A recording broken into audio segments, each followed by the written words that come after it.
The sound of wood splintering snapped me out of my coffee, and when I stepped outside, all I could see was dust, a wrecking excavator, and 3 HOA board members in folding chairs watching like it was a 4th of July parade.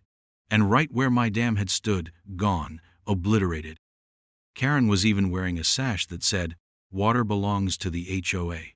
I just stood there, barefoot in my flannel pajama pants, blinking at the backhoe claw that had just destroyed the one thing protecting all of them from Mother Nature's wrath. Yeah, that's me. You're probably wondering how I got here. They say you never truly know your neighbors until you build something they don't understand. For me, that moment came the summer after I finished constructing the dam. It wasn't some big concrete monstrosity, just a carefully engineered, reinforced earthen dam with a stone retaining wall and a manually operated sluice gate that I installed with my own 2 hands over the course of 3 years.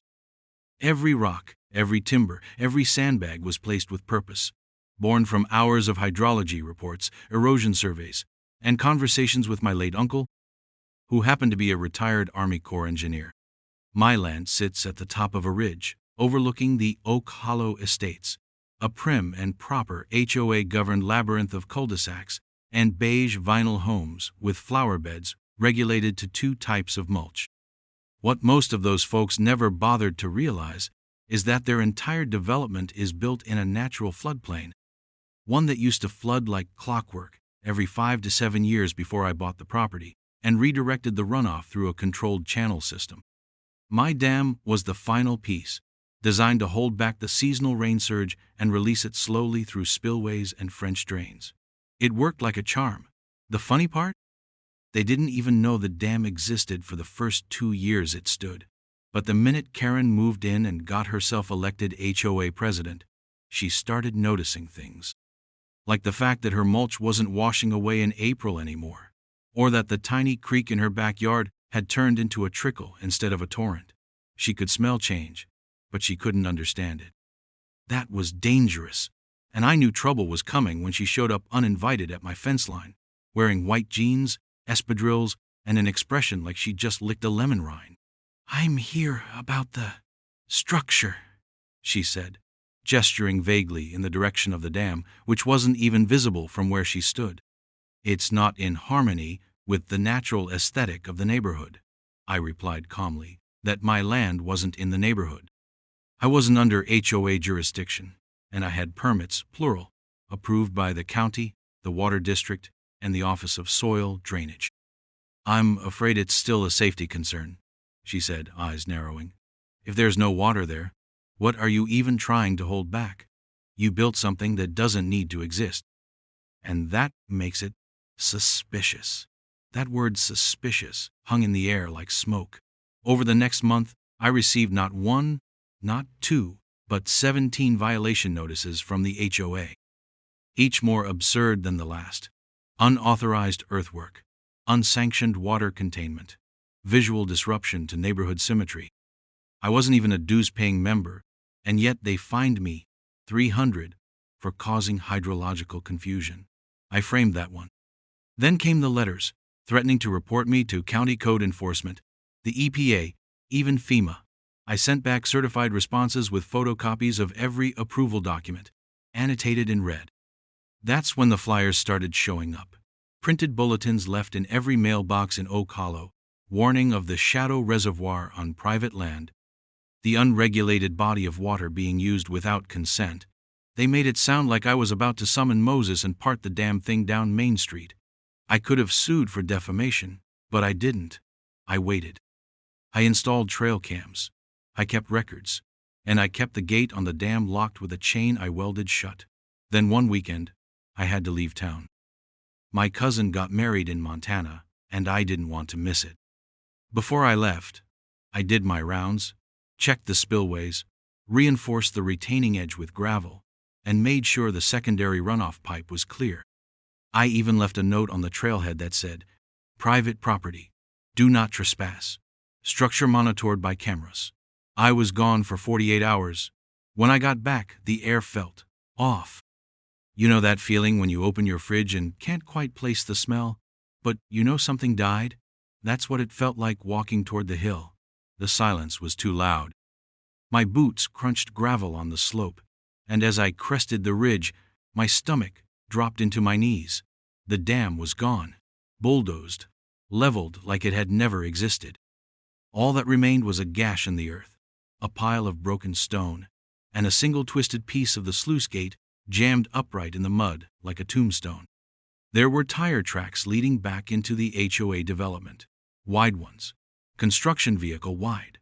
I stood there for a full 5 minutes, mouth dry, ears ringing, and then I saw it. A laminated sign posted on a stake, fluttering in the wind like a cheap plastic flag. It read, "Removal of unauthorized structure, pursuant to Section 8.3 of the Oak Hollow Estates Covenant." There were no signatures, no date, just an HOA letterhead and a list of board-approved action items. My face burned. I wanted to scream, but instead I turned on my heel and walked to the nearest trail cam. Gone, ripped from the tree. Mounting bracket left dangling like a broken limb. I moved to the second one. Same thing. Third one, smashed with a rock. But I had backups. Redundant micro-recorders tucked inside the dam's control box, and what they captured made my blood run cold. The footage showed 2 men in orange vests, no visible company logos, cutting the chain on the sluice gate with bolt cutters.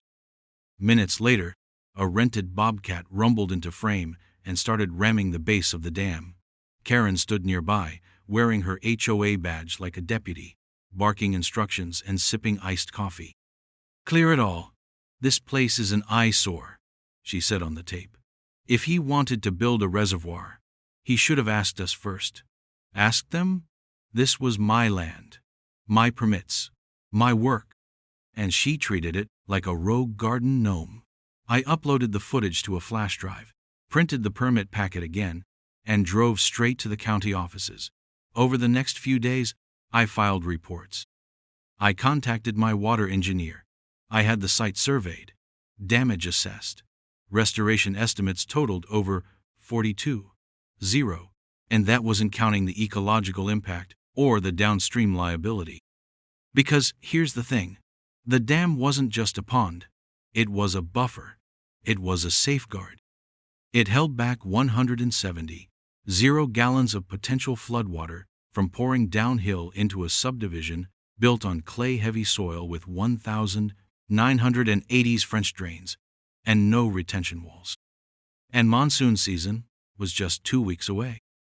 It started with a drizzle, as it always does, the kind that taps on your windows like an old friend, whispering promises of coffee and quiet mornings. But I knew better.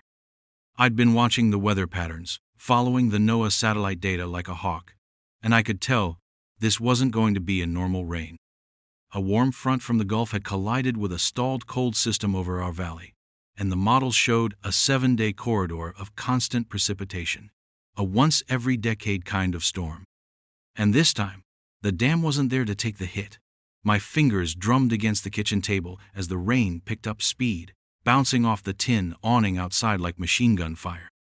It had been 6 days since I discovered the dam demolished, and despite filing police reports, environmental violation notices, and county code complaints, nothing had moved.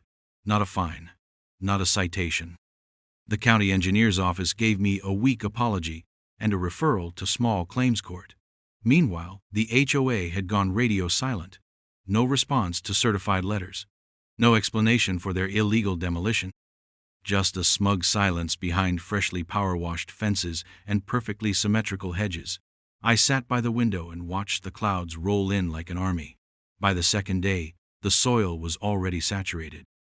By the third, my gravel path had turned to oatmeal. I walked the ridge every morning, raincoat on, boots sinking into the slurry that used to be my trail. Water pooled in places it never had before, filling the low spots left by the bulldozer that gutted the dam basin. I'd installed temporary berms to slow runoff, but they weren't meant for this volume. Without the dam's retention pool to slow it all down, every drop that hit my hillside was now barreling straight down into Oak Hollow Estates, an HOA community that, according to its own newsletters, prided itself on elegant drainage solutions and shared responsibility. I almost felt bad. Almost. On the fourth night, at precisely 2:37 a.m., it happened. A deep, wet crack echoed through the darkness like a tree snapping in a storm. I shot out of bed, heart pounding, and ran to the window. Even through the downpour, I could hear the low roar of moving earth. I threw on my boots and a flashlight and stumbled out into the mud.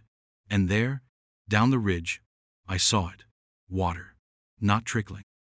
Not pooling. Charging. A full-blown cascading sheet of brown churning liquid tearing through the upper edge of the HOA boundary like a mudslide in a Hollywood disaster movie. I sprinted to the overlook, and what I saw made me stop cold. The retaining wall behind Karen's cul-de-sac, built from faux stone and arrogance, had sheared clean off at the base. A 30-foot chunk now lay halfway down the slope, shattered like a dropped plate. Behind it, her pristine backyard, once home to a gazebo and koi pond, was now a sludge pit with patio chairs bobbing like forgotten pool toys. The street below was worse. Water had overtaken the main road, sweeping mulch, trash bins, and God knows what else down the asphalt river. Driveways were flooded, cars submerged up to their side mirrors. I watched a decorative garden gnome get launched like a torpedo into someone's front window. It would have been funny if it weren't so damn biblical.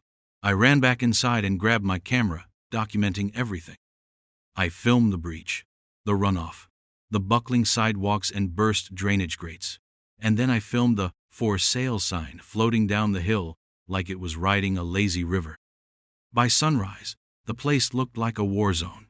Emergency services arrived just as the sun pierced the cloud cover, casting a golden glow on absolute suburban carnage. Karen was out on her lawn in a pink robe, screaming into her phone as two firefighters waded through her front yard with a rubber raft. Her hydrangeas were underwater. Her mailbox was gone. And her eyes locked with mine across the floodplain with the intensity of someone who just realized they'd picked the wrong enemy. I waved. That afternoon, while the HOA board huddled in the community center, trying to assess damages and coordinate cleanup, something even better happened. The county emergency manager showed up with a clipboard and a pair of yellow boots. She surveyed the area with the grim efficiency of someone used to disaster zones, not luxury townhomes. And then she did something I didn't expect. She hiked straight up the ridge and knocked on my door. "Mr. Allen?" she asked, wiping rain from her glasses. "You the property owner at parcel 83B? I nodded, cautious. "You had a private retention structure on this slope, correct?" I led her inside and showed her the footage. Before and after shots of the dam, the permits, the blueprints, the documentation, the drone scans, and the video of the HOA's unauthorized demolition. She didn't say much, just took notes. A lot of them. "This runoff event triggered a floodplain reclassification," she finally said, closing her notebook. "That means insurance premiums, infrastructure retrofits, environmental remediation. Big money. Big liability." I tilted my head. "You think the HOA's liable?" She looked up. "Oh, they're already blaming you." My eyebrows shot up. "Me?" "Yep," she said flatly. "Filed a preliminary complaint with the county this morning, stating that you removed a critical stormwater barrier without board approval, resulting in catastrophic community damage."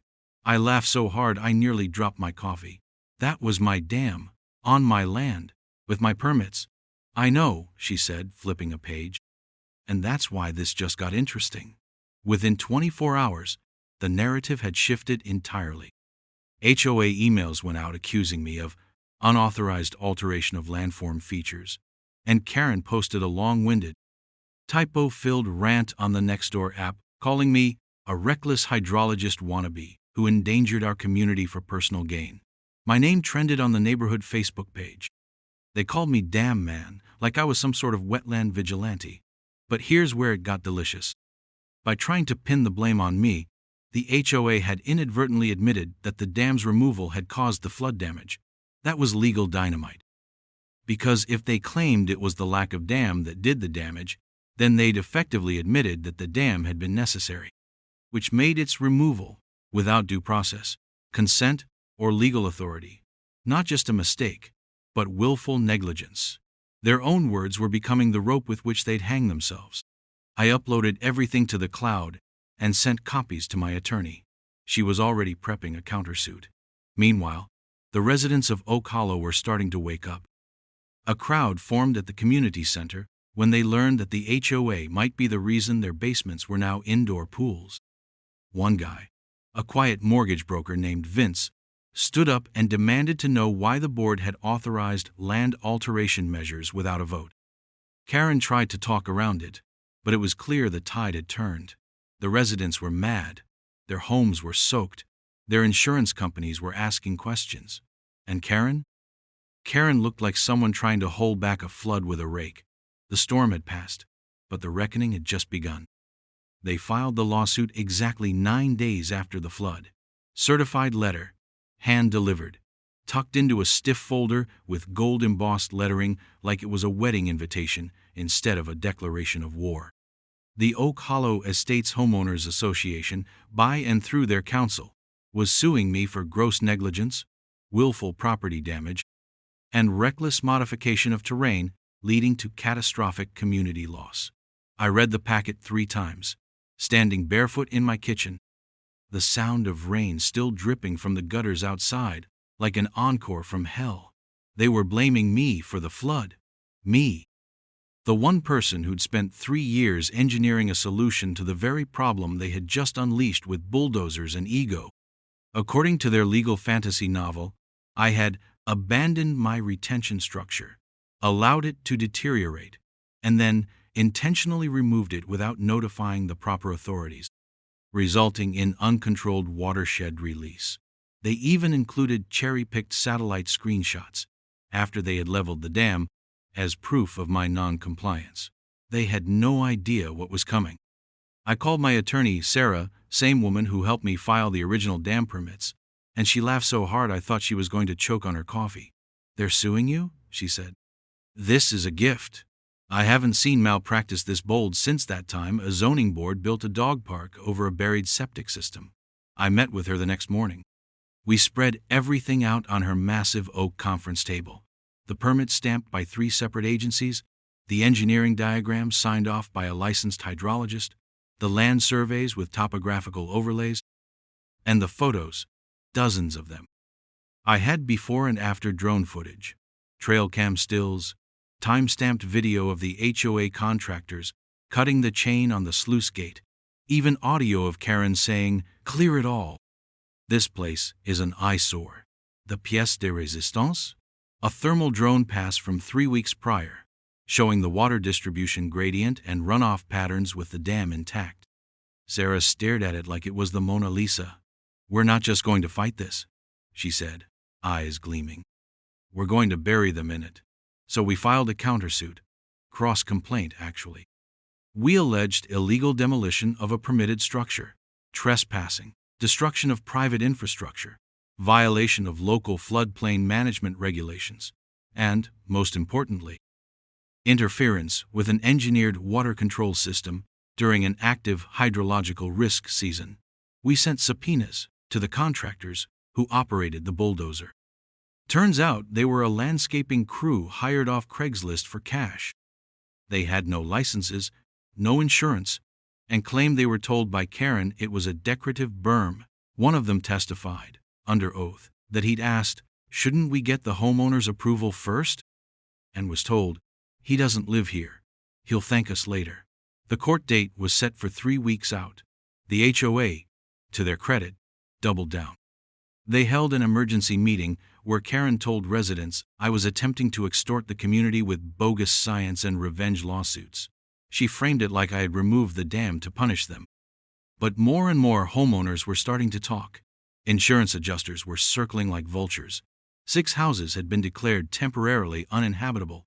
Mold had already started growing in drywall. One family had to live in a motel. The premiums were rising, and fast. Then came the kicker. The County Flood Control Board released an official statement after conducting an independent review of the incident.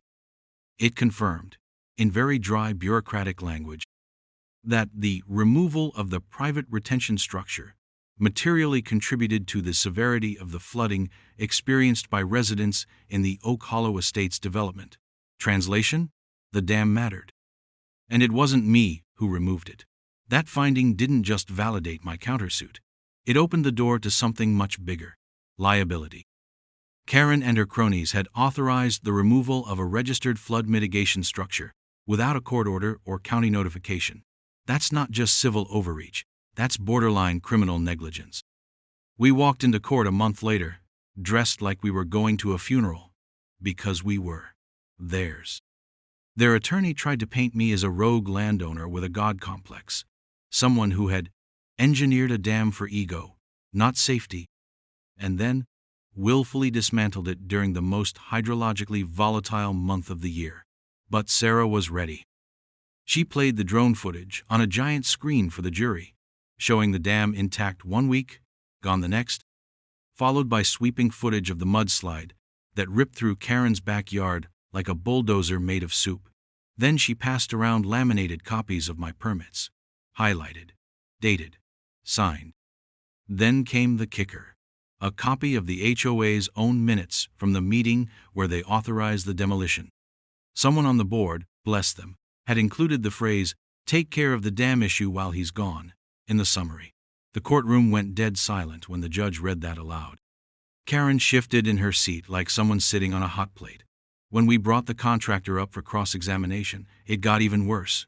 "Did you have permission from the landowner to demolish the dam?" Sarah asked. "No." "Did you have any documents from the county authorizing it?" "No." "Did you tell anyone at the HOA that you didn't think it was legal?" "Yes," I told the blonde lady. "And what did she say?" He cleared his throat. "She said, and I quote, 'This whole neighborhood's on our side. He's just some loner with a hill and a grudge.'" The jury didn't even look confused. They looked pissed. Final ruling came down 2 weeks later.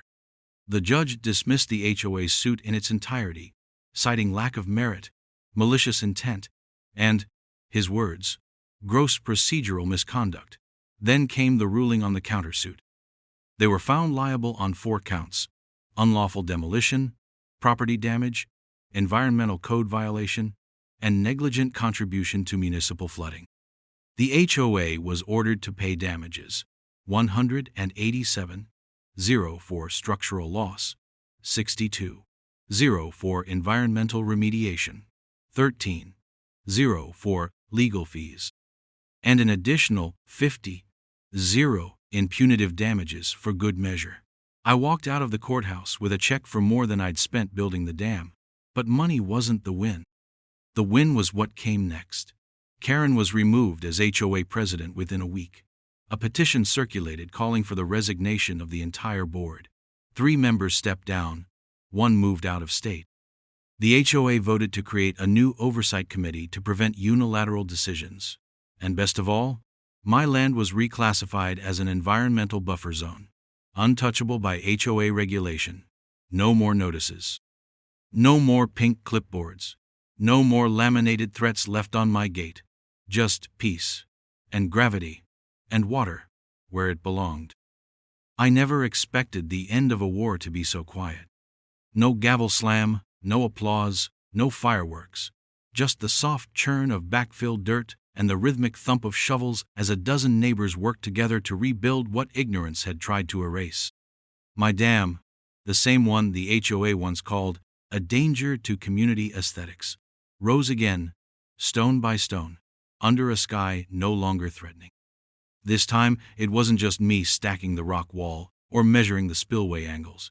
It was Vince from Lot 9, who used to ignore me at the feed store. It was Martha, who lost her herb garden to the flood.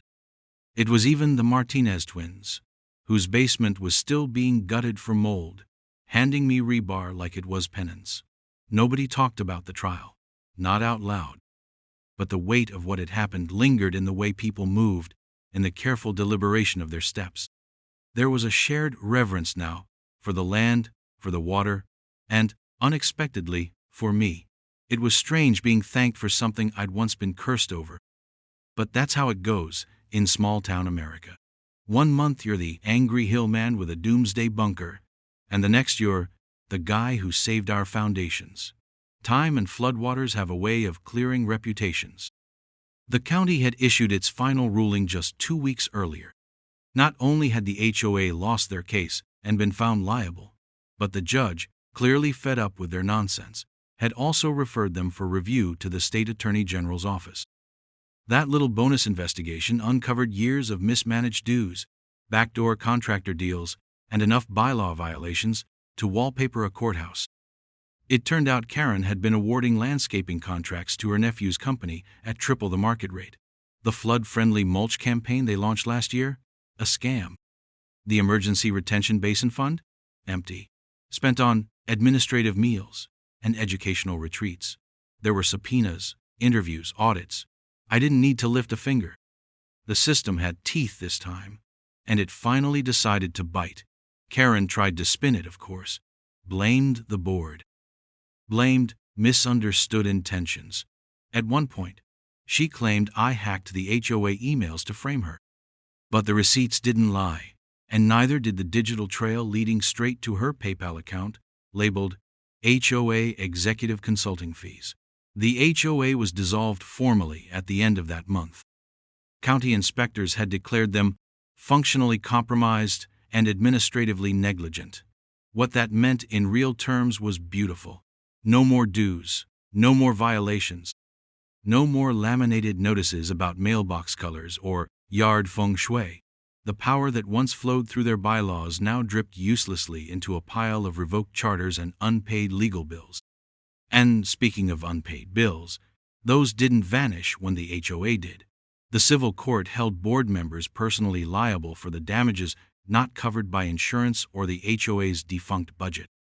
Karen, Richard, and 2 other members were ordered to pay a combined restitution package totaling $211,000. Karen appealed. Twice. Lost both. By the time it was over, she'd mortgaged her home, drained her savings, and put her precious BMW up for private auction just to stay afloat. It wasn't enough. A month after the judgment, a for sale sign appeared on her front lawn, and not a quiet, dignified one. No, it was one of those bright orange, motivated seller, as is signs that screamed desperation louder than a fire alarm.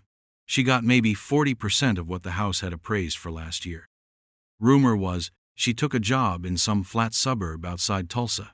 Last I heard, she was moderating a Facebook group about HOA free living and complaining about squirrels. As for me, I rebuilt. Not just the dam, but the trust. I hosted a cookout during the first dry weekend after the final retaining wall went in. People showed up with casseroles, coolers, and apologies. We sat on folding chairs around the ridge and looked down into the valley. Quiet now, peaceful. You could still see faint outlines of where the flood had carved its way through the streets, patches of new concrete, mismatched siding, grass growing back in odd little whorls. But nature heals. So do people, if you give them reason to. A few days later, I installed the new sign. I bolted it into a thick post just beside the spillway, where the runoff trickled calmly into the downstream culvert. Simple aluminum plaque, weatherproofed. Black letters on silver background. It read, "Next time, ask the guy who understands gravity." Below it, in smaller font, I added the dam specs, drainage capacity, and the county permit number. No ego, just fact. The flood made believers out of all of them. Even the HOA diehards, who never admitted they were wrong, started walking their dogs past the dam with subtle nods and tighter leashes. One even left me a thank you note. No name, just, "You were right. We're sorry." Now, every time the clouds gather and the forecast calls for storms, I sleep just fine. Not because I trust the weather, but because I trust what I built and who I built it with. There's something poetic in that. This little patch of land, once a battleground of pettiness and paperwork, now breathes easy again. The creek flows. The soil holds. The frogs are back, and so are the kids, splashing in the shallows like nothing ever happened. But they remember. The valley remembers. And so does the water.